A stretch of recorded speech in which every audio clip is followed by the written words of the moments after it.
우리가 가장 많이 하는 말 중에 하나가, 예수를 믿는 사람들, 교회 다니는 사람들이 가장 많이 하는 말 중에 하나가 하나님의 은혜입니다 라는 말입니다. 이 땅에서 믿음의 삶을 살아가는 성도들에게 예외 없이 공통된 것이 있다면 그것은 우리의 신앙 고백이라는 것이죠. 죄악의 깊은 수렁에서 건진받은 은혜와 경험들이 있다라는 겁니다. 인생이라는 항해의 바다를, 믿음이라는 배를 타고 우리가 여행할 때 그 여행이 순탄치만은 않게 되는 것이죠.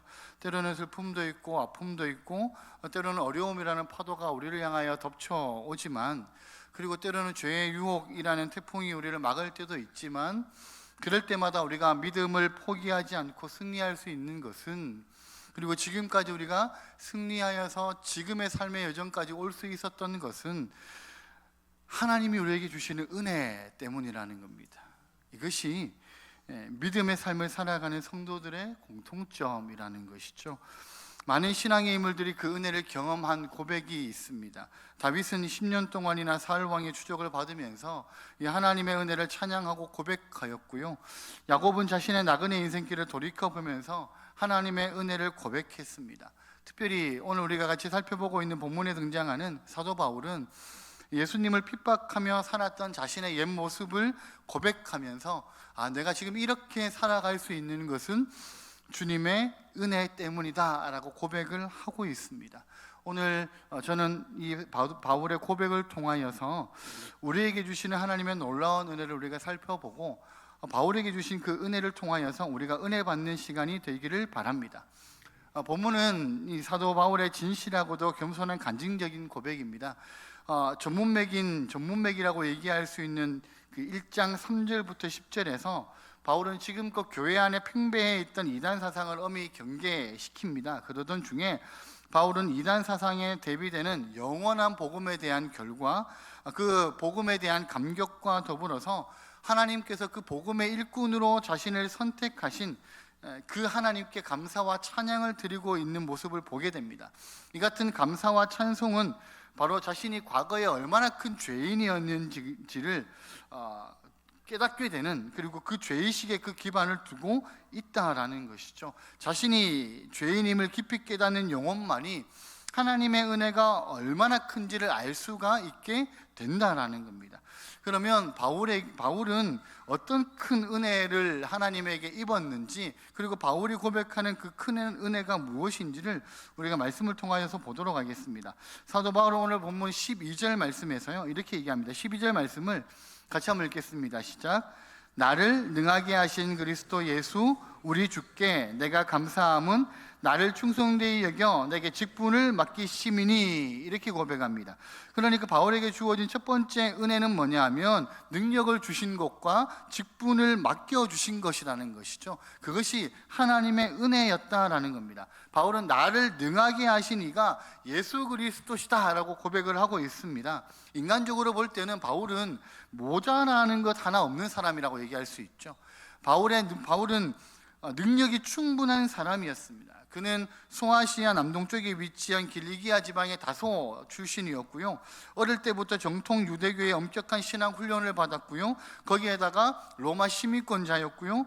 특히 또 유대교에서 가장 정통파 바리새인이라고 얘기할 수 있는, 그리고 양대 가장 이름 있는 랍비 중에 한 명이었던 가말리엘의 문화에서 철저히 사사를 받았던 사람이 이 바울이었습니다. 빌립보서 3장 5절에 보면 바울은 자신을 가리켜서 내가 히브리인 중에 히브리인이다 이렇게 얘기합니다. 여러분, 그 말은 뭐냐 하면 나는 율법도 잘 지키고 내가 하나님을 얼마나 사랑하는지 모든 사람들에게 얘기할 수 있는, 모든 사람들이 나를 얘기할 때 야, 저 사람이 그 히브리인이 아니면 누가 히브리인이라고 얘기할 수 있냐, 그런 얘기를 듣던 사람이 자신이었다라고 얘기하는 거예요. 혈통적으로나 지식적으로나 충분한 능력을 가지고 있었던 사람이 바울이었다라는 겁니다. 그런데요, 바울은 그 모든 것을 자랑하지를 않습니다. 그 모든 것들을 자랑하는 것이 아니라 오직 그리스도 예수의 은혜를 지금 바울은 자랑하고 있다라는 것이죠. 갈라디아서 6장 14절에 보면 이런 말씀이 있습니다. 제가 읽어드리겠습니다. 그러나 내게는 우리 주 예수 그리스도의 십자가 외에 결코 자랑할 것이 없으니 그리스도로 말미암아 세상이 나를 대하여 십자가에 못 박히고 내가 또한 세상을 대하여 그러하니라. 자신이 이방인의 사도로 부르심을 받을 수 있었던 게 그리스도의 은혜라는 것이고, 또 사도로서 직분을 감당할 수 있었던 것이 그리스도의 은혜 때문이었다라고 고백합니다. 그렇기 때문에 바울은요, 십자가 외에는 결코 자랑할 수 있는 게 나는 없다라고 단언하고 있다라는 것이죠. 바울에게는 경험이 있는 거죠. 바울이 이렇게 고백할 수 있는 것은 교회를 핍박하던 이 바울을 예수님께서 변화시켜 주시고 또 그에게 능력까지 주셨기 때문에 그를 충성되이 예수님께서 보셔서 바울이 이런 고백을 할 수 있게 되었다라는 겁니다. 바울은 그리스도의 구원과 또는 그의 일맡기심이 온전히 그리스도의 주권과 창조적인 사역에 의존하고 있다라고 고백을 하고 있다라는 것이죠. 여러분, 바울의 이 고백은요, 사실은 오늘을 살아가고 있는 우리를 한번 돌아보게 만드는 고백이라는 겁니다. 우리가 생각할 때 지금 바울이 가지고 있는 그 능력보다, 바울이 가지고 있는 바울이 갖고 있는 그 모든 것보다 우리가 바울보다 더 뛰어난 사람이다라고 얘기할 수 있느냐라는 것이죠. 히브리인 중에 히브리인이다라고 얘기를 할 수 있었던 이 바울이었지만, 그럼에도 불구하고 바울은요, 자신을 자랑하지 않는다라는 겁니다. 자신의 능력을 자랑하지 않고, 자신의 학벌을 자랑하지 않고, 자기가 로마 시민권자라는 것을 자랑하지 않는다라는 것이죠. 내가 자랑할 것은 예수 그리스도의 십자가 외에는 결코 자랑할 게 없다라고 얘기를 합니다. 근데 여러분, 우리의 삶의 모습을 좀 돌아본다면 우리는 사실은 얼마나 자랑하고 싶은 것들이 우리에게 많이 있습니까? 우리가 다른 사람들보다 조금만 더 물질을 많이 갖고 있어도 우리가 그것을 자랑하고 싶어 하고요. 우리가 조금만 더 학력이 더 좋다 해도 그것을 자랑하고 싶어 하고요. 우리가 나에게 주는 그 직분을 자랑하고 싶어 하는 모습들도 우리 안에는 있다라는 것이죠. 여러분, 우리는 직분을 생각할 때 우리에게 주님이 주신다는 것을 알고는 있지만 어느 순간부터인가 그 직분이 나의 공로로, 나의 능력으로 되어진다는 생각을 가질 때가 많이 있다라는 겁니다. 그래서 내가 잘하기 때문에 나에게 이런 직분을 주시는 것이고, 내가 이런 능력이 충분히 있기 때문에 나에게 이런 것을 주시는 것이다 라고 우리는 생각을 하고, 또 그런 우리를 자랑할 때도 있다라는 것이죠. 그런데 그것은 하나님의 은혜를 우리가 모르고 하는 말이라는 겁니다.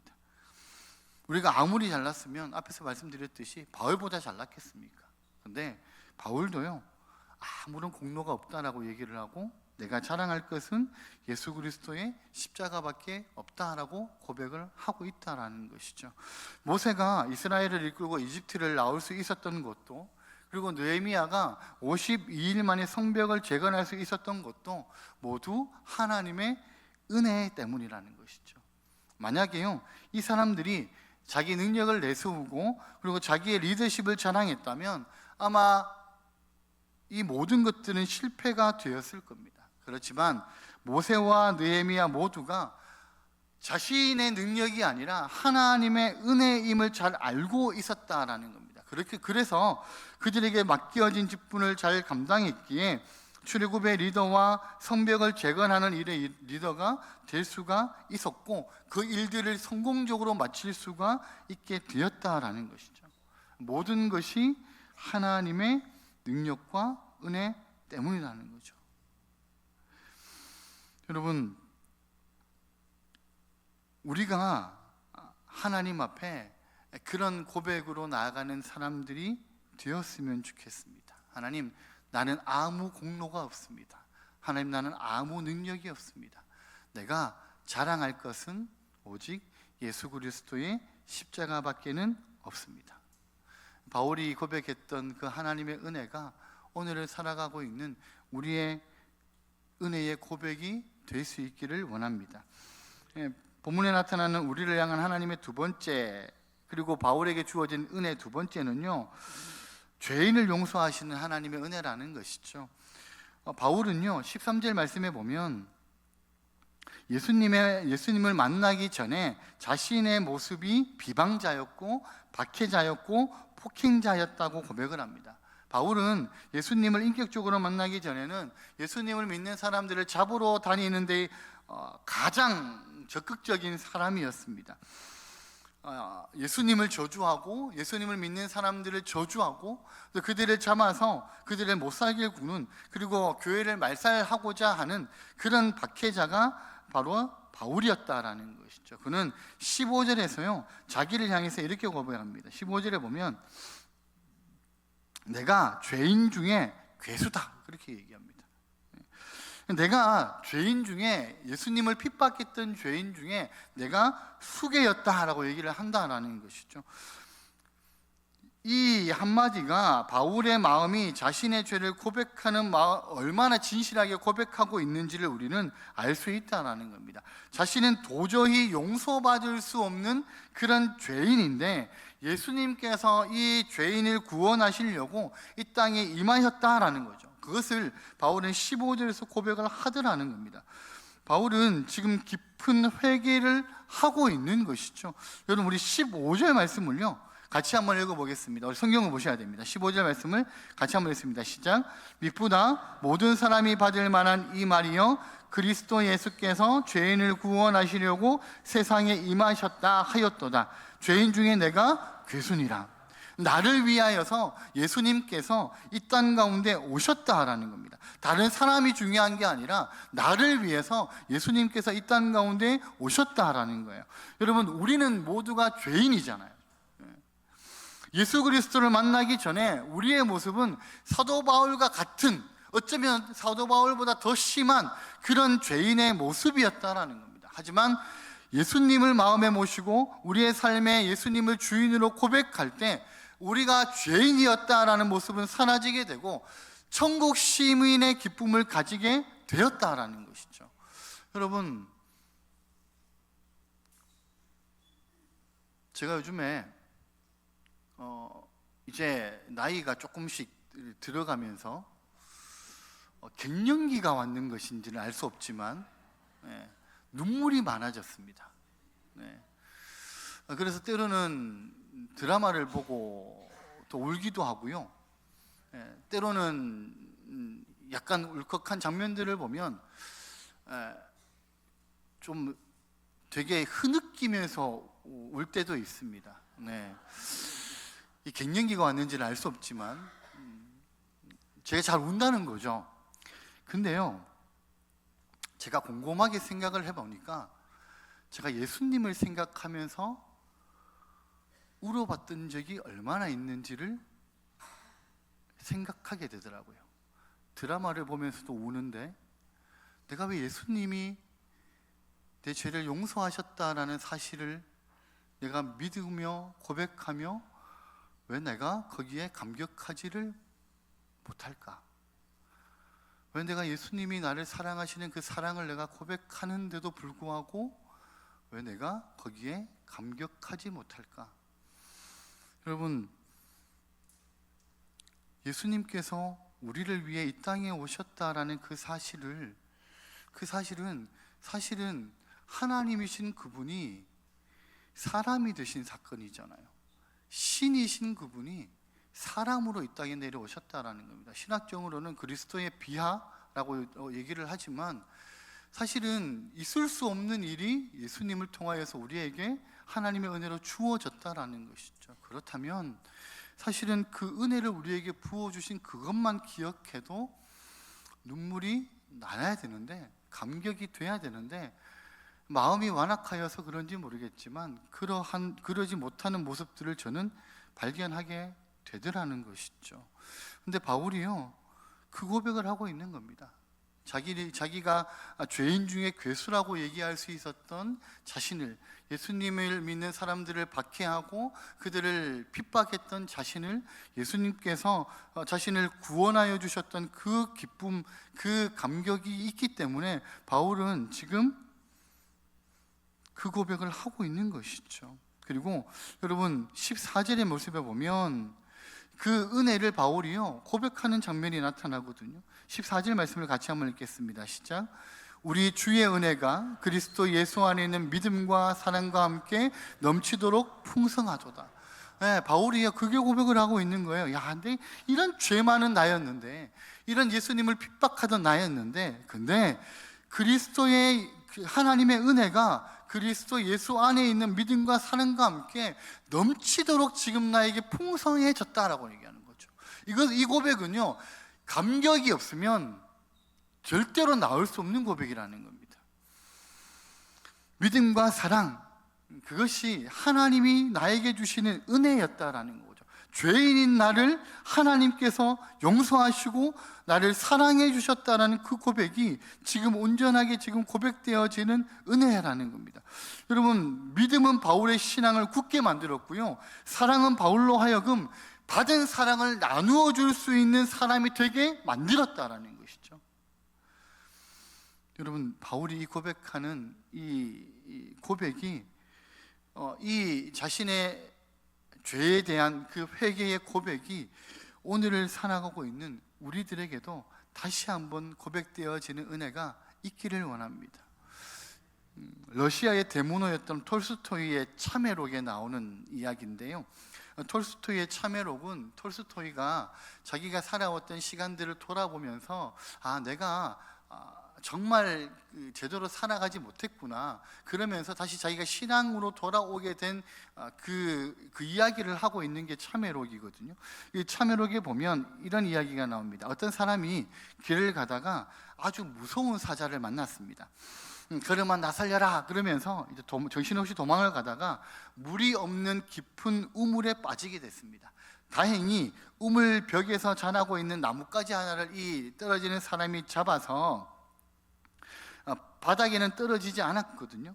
위로 올려다 보니까 사자가 아쉽다는 듯이 입맛을 다시고 있고요, 겨우 한숨을 돌리고 밑에는 뭐가 있지라고 바닥을 뚝 내려다 보니까 바닥에는 독사가 있습니다. 올라가지도 못하고 내려가지도 못하는 그런 상황이 되었다라는 거죠. 그런데 어디선가 사각사각 끓이는 소리가 들립니다. 이건 또 뭔 소린가 하고 봤더니 지금 이 사람이 지탱하고 있는 그 나뭇가지를 흰 지와 검은 지가 교대로 나와서 그 나뭇가지를 갉아먹고 있는 겁니다. 아이고, 이제 나는 꼼짝없이 가만히 있어도 어차피 시간이 지나면 바닥에 떨어져서 독사에게 물릴 상황이 되었구나 라고 생각을 하는데, 그 얼굴이 하얗게 질려서 어쩔 줄 몰라 하던 그때에 나뭇잎 끝에 흐르고 있는 몇 방울의 꿀을 발견하게 됩니다. 그런데요, 그가 그 꿀을 정신없이 핥아 먹었다라는 것이죠. 무슨 얘기냐 하면, 자신의 형편을 잊어버린 채, 자신이 어떻게 될지 알지 못한 채 그 꿀에 정신이 팔려서 그 꿀을 열심히 핥아먹고 있는 이 사람의 모습이라는 겁니다. 톨스토이가요, 이야기를 하면서 자기가 바로 그런 사람이었다라는 것을 깨달았다라는 겁니다. 유명한 작가가 되어서 사람들의 박수를 받으면서 살았는데, 그게 죽음의 한복판에서 꿀을 빨아먹는 사람의 모습과 같은 모습이었다라는 겁니다. 흰지와 검은지는 낮과 밤을 상징하는 것이었다 그러고요, 하루하루가 지나는 시간 속에서 이 맞닥뜨리는 죽음의 그림자를 느끼면서 절망하고 고민하다가 결국에는 그가 하나님께로 돌아왔다라는 겁니다. 일종의 회심을 경험하게 되었다라는 것이죠. 여러분, 많은 사람들이요, 오늘도 그렇지만 많은 사람들이 자신의 문제를 고민해 보지도 않고 꿀을 빨면서 살다가 인생을 마친다라는 거예요. 내가 이 땅에 왜 왔는지, 내가 어떤 삶을 살아가야 되는지 사람들이 많이 고민은 하지만 답을 찾지 못하고 절망을 한다라는 겁니다. 어떤 사람은 자신의 한계를 깊이 자각하고 내가 이렇게 살아가면 안 되는구나, 내가 이렇게 살아가는 것이 잘못이구나라는 것을 깨닫게 되어서 하나님께로 돌아오는 경우들이 있게 된다라는 것이죠. 여러분, 톨스토이가 고백하고 있는 고백이 결국에는 사도 바울이 고백하고 있는 고백과 똑같은 것이라는 거죠. 내가 한 치 앞도 내가 지금 죽음의 그림자 안에서 내가 한 치 앞도 알지 못하는 삶을 살아가지만 눈앞에 보여지는 것들에 목매어서 그렇게 살아가더라는 겁니다. 근데 조금만 고민하고 우리가 조금만 돌아보고 조금만 하나님의 섭리를 이해하게 된다면 내가 이렇게 살아가는 건 아니구나, 내가 하나님께로 가야 되는구나 라는 것을 발견하게 된다라는 것이죠. 여러분, 바울이 죄인 중에 괴수였다라고 얘기할 정도로 그런 자신의 모습이었지만 그런 자신을 하나님께서 사랑하여 주시고 은혜를 베풀어 주셔서 내가 이제는 예수 그리스도를 자랑하는, 예수 그리스도의 십자가를 자랑하는 사람이 되었다라고 얘기를 하고 있다라는 것이죠. 그렇기 때문에 모든 것이 주님의 은혜라는 겁니다. 나는 아무 공로 없고, 나는 죄인이었고, 나는 마땅히 죽어야 되고 또 죽었던 사람이지만 하나님의 은혜가 나를 살리셨다라는 것이죠. 여러분, 믿음과 사랑에 굳게 서서 우리에게 주신 그 하나님의 은혜 안에서 가정과 직장과 교회를 변화시켜 나가는 하나님의 사람들, 바울과 같은 그런 하나님의 사람들이 되시기를 바랍니다. 세 번째는 뭐냐 하면, 이 바울에게 주신 하나님의 은혜는요, 그 16절 말씀에 나옵니다. 우리 16절 말씀을 같이 한번 읽어보겠습니다. 시작. 그러나 내가 긍휼을 입은 까닭은 예수 그리스도께서 내게 먼저 일체 오래 참으심을 보이사 후에 주를 믿어 영생 얻는 자들에게 본이 되게 하려 하심이라. 하나님께서 이 바울에게 주신 세 번째 은혜는 본이 되게 하시는 은혜라는 거예요. 내가 본이 되게 하신, 나를 본이 되게 하신 것은 내가 잘났기 때문이 아니라, 내가 내세울 게 있어서 그런 게 아니라 하나님의 은혜 때문이다라고 고백을 바울은 하고 있다라는 겁니다. 여러분, 여기서 본이 된다라는 것은요, 표본으로 삼으셨다라는 말입니다. 죄인 중에 괴수였던 바울을 부르시고 그에게 은혜와 긍휼을 주셔서 이 사람을 믿음의 표본이 되게 만드셨다라는 겁니다. 그 결정적인 원인이 바로 예수 그리스도의 오래 참으심 때문이다라고 바울은 고백을 하고 있다라는 거예요. 여러분, 자신에게 어떤 원인이 있어서 자신이 잘나서 표본이 된 게 아니라는 것이죠. 주님의 긍휼과 오래 참으심 때문에 내가 믿음의 표본이 되었다라고 고백을 하고 있다라는 겁니다. 여러분, 그렇기 때문에 우리가 때로는 하나님 앞에서 어긋난 삶을 살아갈 때가 있죠. 때로는 우리가 살아가는 우리의 믿음의 인생길에서 좌절을 맛볼 때도 있고요, 때로는 방학을 우리가 경험할 때도 있고요, 때로는 우리가 여러 가지 상처들로 인하여서 그 믿음에서 잠시 떠날 때도 있다라는 겁니다. 하지만 그것이 끝이 아니라는 것이죠. 주님이 우리를 오래 참으신다라는 거예요. 우리가 걸어갈 때, 좌절할 때도, 우리가 잠깐 신앙의 어려움을 겪어서 방학을 경험할 때도, 때로는 우리가 믿음에서 살짝 벗어나는 삶을 살아갈 때도 하나님께서, 예수 그리스도가 우리를 오래 참으신다라는 겁니다.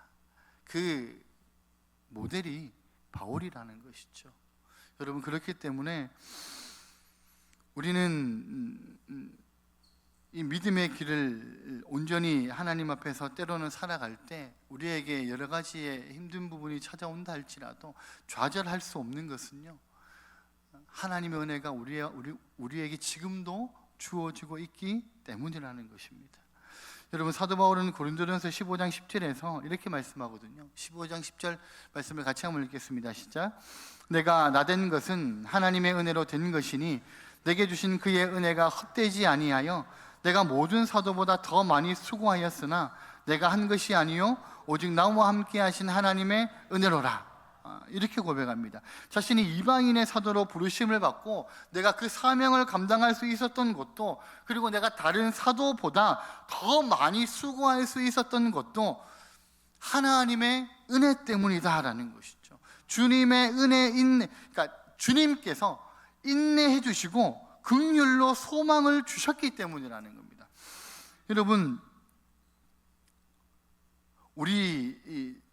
우리가 알고 있는 사람들 가운데 여전히 아직 하나님을 알지 못하는 자들이 있을 수 있습니다. 그렇죠? 우리의 가정에도, 우리의 지인들에게도, 직장이나 우리가 생활하는 그 공간에서 아직 하나님의 사랑을 모르는 사람들이 많이 있습니다. 그들에게 주님을 전하는 믿음의 성도들이 우리가 되어야 된다는 것이죠. 왜냐하면 하나님은 오래 참으시는 분이시다라는 거예요. 그리고 아직도 우리에게는 늦지 않았다라는 겁니다. 이번에 행복 나눔 가을 축제를 통해서요, 우리 주변에 예수님을 알지 못하는 가족들과 지인들을 초청할 수 있도록 기도하면서 준비하면 된다는 겁니다. 그러기 위해서 사실은 우리에게 선행되어져야 되는 게 있는데, 그것이 뭐냐면 구원받은 사람의 표본이 되는 것이죠. 바울이 자기가 믿음의 표본이 되었다라고 얘기한 것처럼, 여러분, 구원받은 사람의 표본이 우리가 되어야 된다는 겁니다.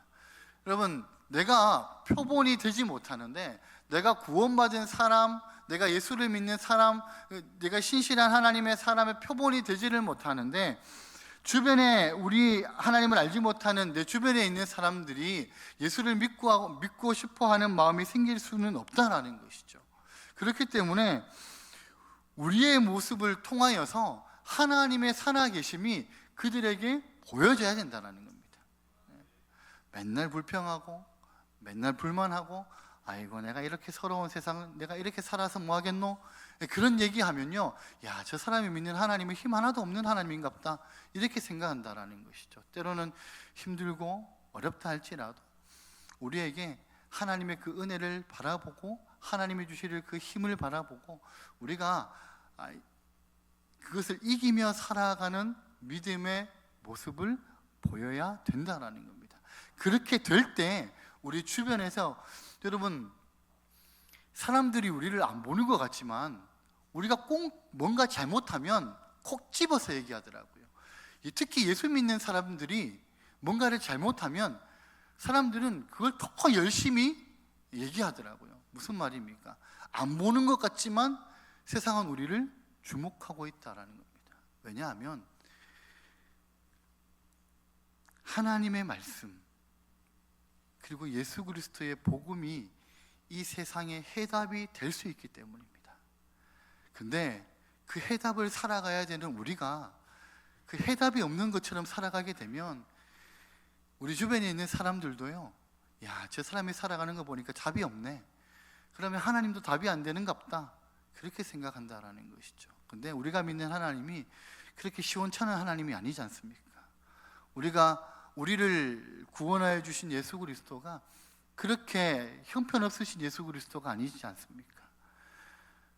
우리가 어떤 모습으로 살아가는 것을 우리의 지인들과 우리의 가족들과 우리를 지켜보는 사람들이 바라본다라는 것이죠.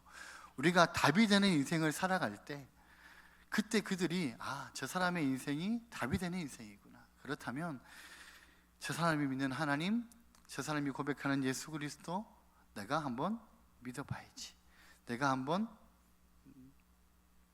생각해 봐야지, 그렇게 될 수 있다라는 것이죠.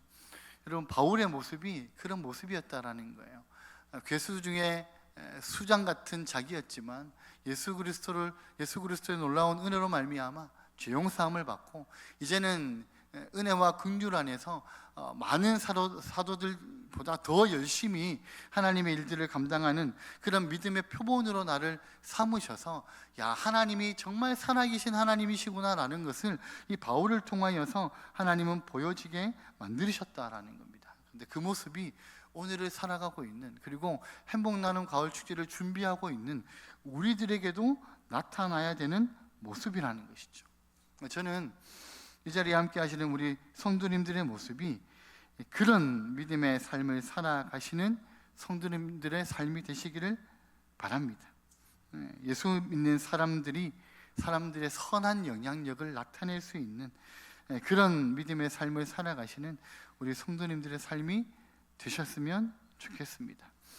여러분, 다니엘서 12장 3절에 보면요, 많은 사람을 옳은 대로 돌아오게 한 자는 별과 같이 영원토록 빛나리라, 그렇게 말씀합니다.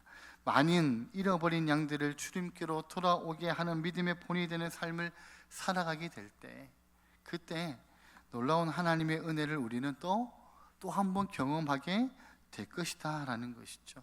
그것이 우리를 향한 주님의 부르심이고 주님이 우리에게 베풀어 주시는 은혜라는 겁니다. 말씀을 맺겠습니다.